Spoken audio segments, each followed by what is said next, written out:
Hello বন্ধুরা, শুভ দুপুর। অনেকদিন পরে আবার তোমাদের অন্ধ্রপ্রদেশ থেকে সুপ্রিয়া দিয়ে একটা নতুন ভিডিও নিয়ে তোমাদের সামনে হাজির হয়েছি। অনেকদিনই ভিডিও করা হয়নি, তোমরা বুঝতেই পারছো বিশ্বকর্মা পুজো হয়ে যাওয়ার পরেই অনেকটা ব্যস্ত হয়ে পড়েছিলাম। তো এখন বাজে 2:30, দেখাই চলো। ওই দেখো, তো 2:30 থেকে একটা নতুন ভিডিও নিয়ে তোমাদের সামনে হাজির হয়েছি। দেখতেই পাচ্ছ যে এখনও ঘরে কানা এখনও বেলুন খাটানো আছে।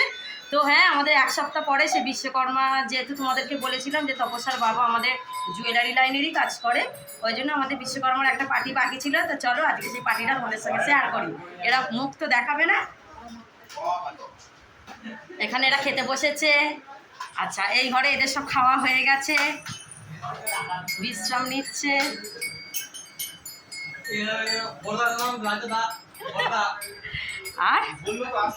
আর কিছু জন আসছে, আমরা পরে খাবো। এটা হচ্ছে তপস্যার বাবা, এটা তপস্যার বাবা, কাকে বলতে কাকে দেখিয়ে দিব। এটা তো আমাদের কাস্টিংওয়ালা। আর কি কি রান্না হয়েছে চলো তোমাদের সঙ্গে শেয়ার করি। কাস্টিংওয়ালা দেখাও তো, কাস্টিংওয়ালা খোলো না। এটা হচ্ছে বিরিয়ানি,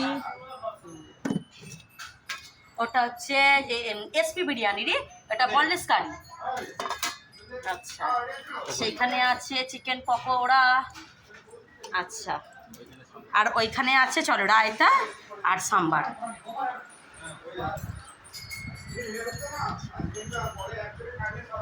তো দাদা আবার একটা গ্যাস কিনে নিয়ে এলো জানিস, বল কাস্টিং ভালো।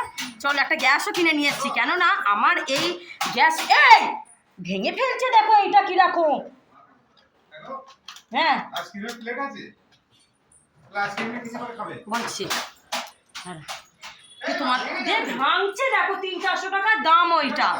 তো চলো তোমাদের সঙ্গে দেখায়। আর আমার গ্যাসেতেই চিকেন পকোড়া না ভাজতে বসেছিল। তো সেটা কি বলো তো, আমাদের গ্যাস তো এমনি মানে রেগুলারের জন্য, মানে হাই স্পিডের তো নয়। তো তারপরে অনেকটা টাইমও চলে যাবে বলে শেষমেশ তপস্যার বাবা আবার এই গ্যাসের চুলাটা কিনে নিয়ে এলো। ওদের সঙ্গে শেয়ার করিয়ে দেখো, এই চুলাটা খুব সুন্দর হয়েছে। আমার তো ভালোই হয়েছে।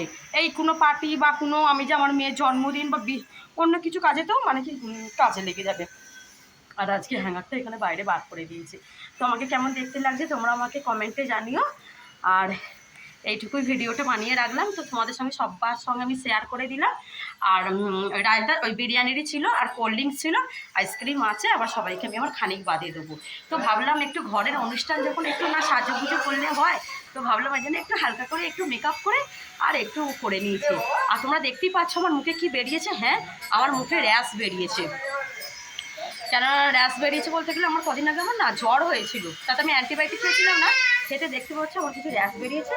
আবার এরকম মানে 3-4 দিন গেলে আবার ঠিক হয়ে যাবে এরকম। তো দেখো আজকে আমি কাপ্তানটা করেছিলাম, তোমাকে কেমন লাগছে তোমরা আমাকে কমেন্টে জানিও। আর এখানে কাস্টিংওয়ালা গান শুরু করে দিয়েছে।